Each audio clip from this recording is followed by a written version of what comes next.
여러분, 문재인 정부의 부동산 정책은 그야말로 대혼란이라고 이야기를 하고요. 규제의 규제의 연속이라 이렇게 말씀을 드렸습니다.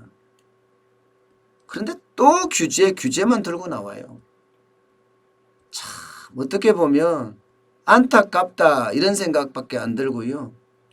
예, 이 규제가 나오니까 이제는 어떻게 하든 꼼수, 저는 꼼수라고 이야기밖에 안 들거든요. 꼼수가 지금 판을 친다. 저는 그렇게까지밖에 말 못하겠습니다. 자, 3기 신도시 나왔잖아요. 3기 신도시. 3기 신도시 관련해서요.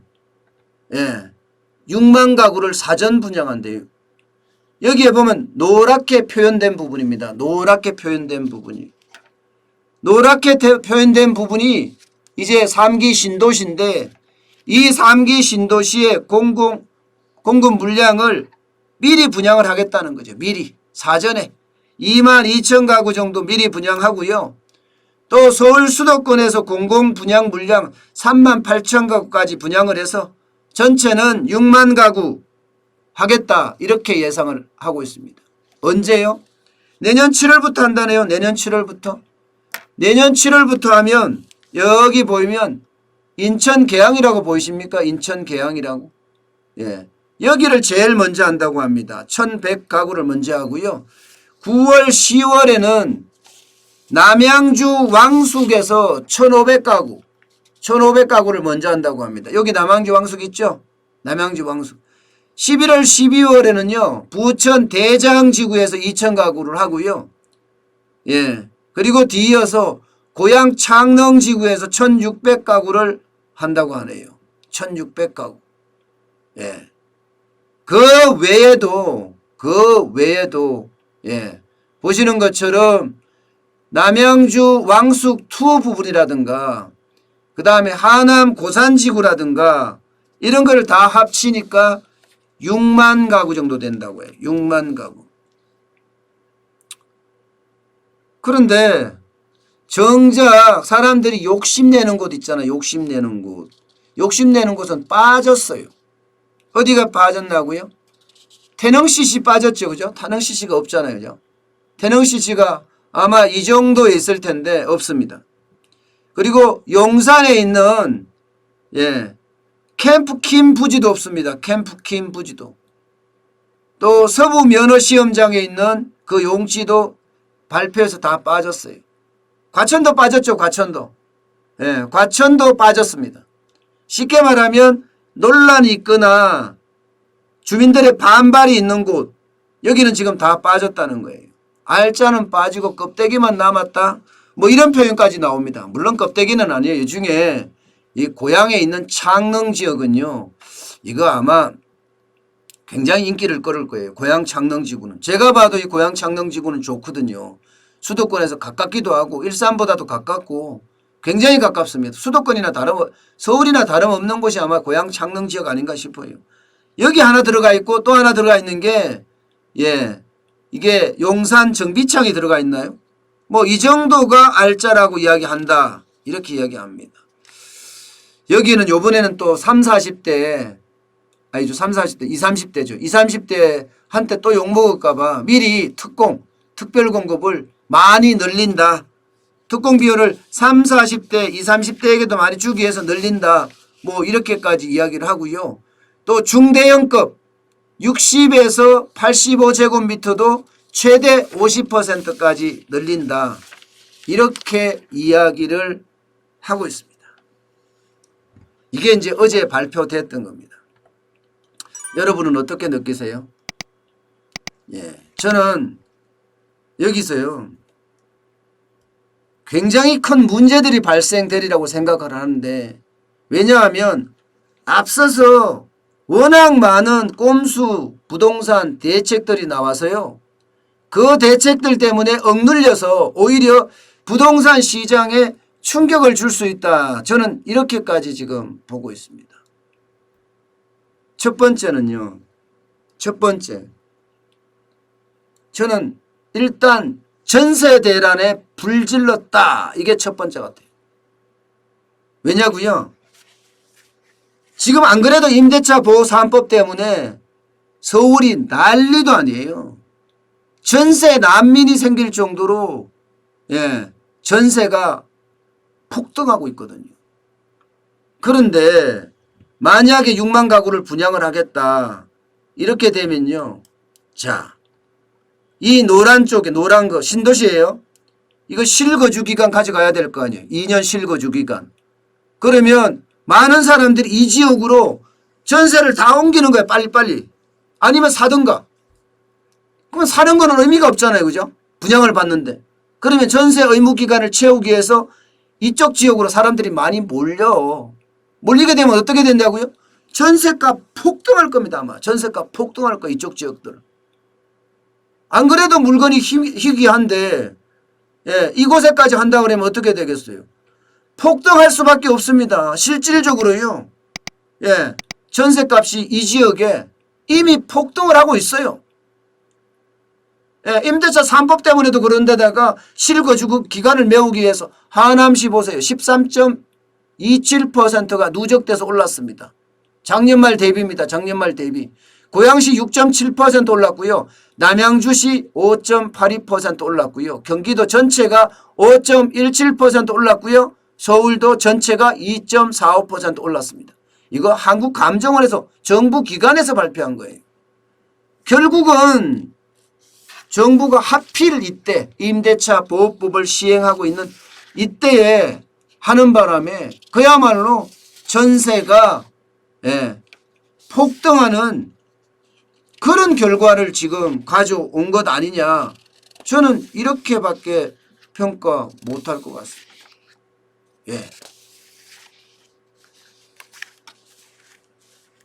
그 다음에 전세 대란이 있고 두 번째가 뭐가 있을까요?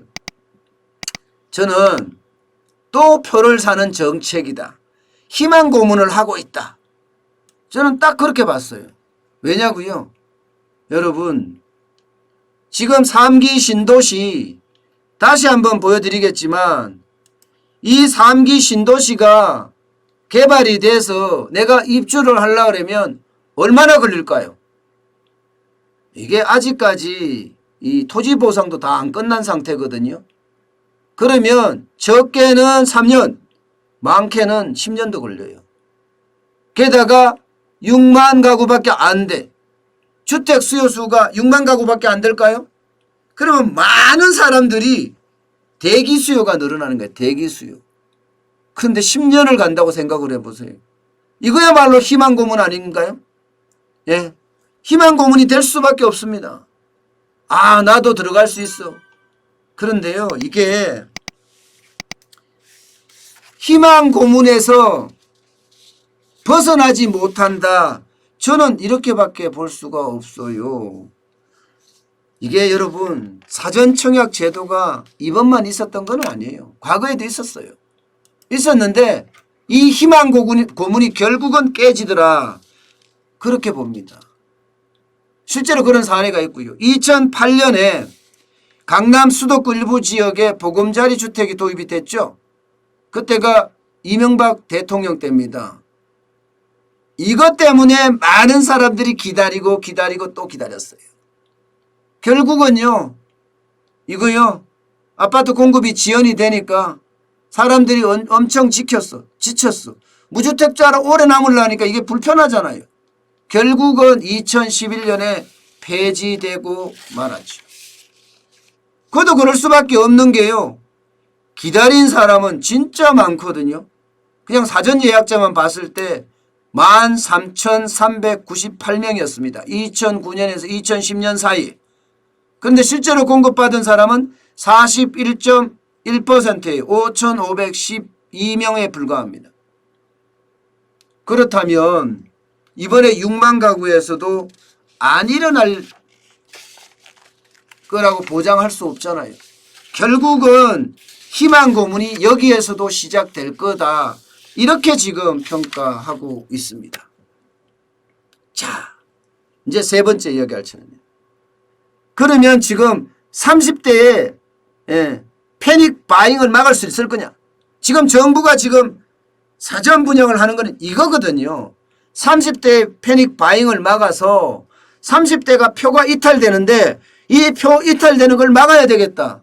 이렇게 생각하는 거 아닌가요? 제가 자꾸 표로 연결 짓는다고요? 이미 끝났어요. 문재인 정부는 모든 정책이 표와 연관이 돼 있어요. 그렇게 바이어스 돼 있어요. 국민에 대한 생각은 추워도 저는 없다 생각이 들어요. 어떨 때는요.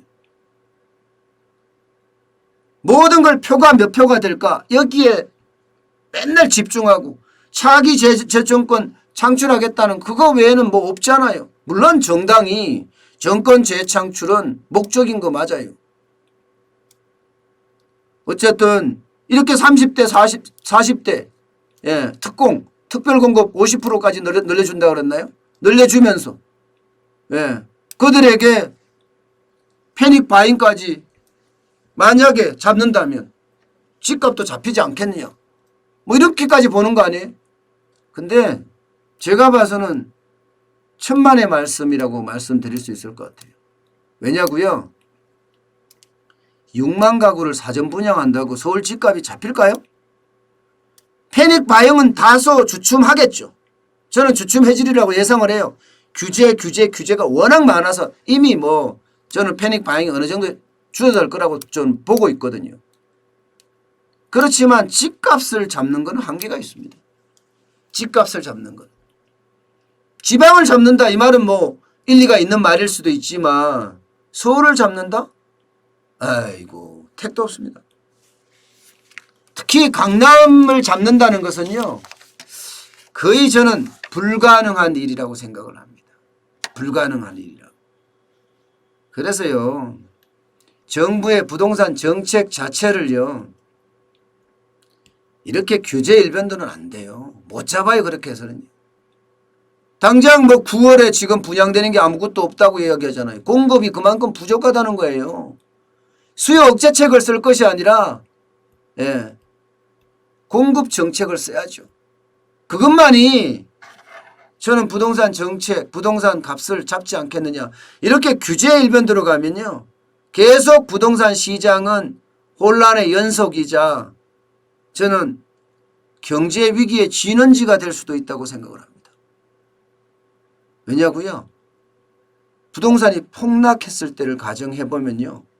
어쩌면 당연한 수순이 될지도 모른다는 그런 위기감까지도 가지고 있습니다.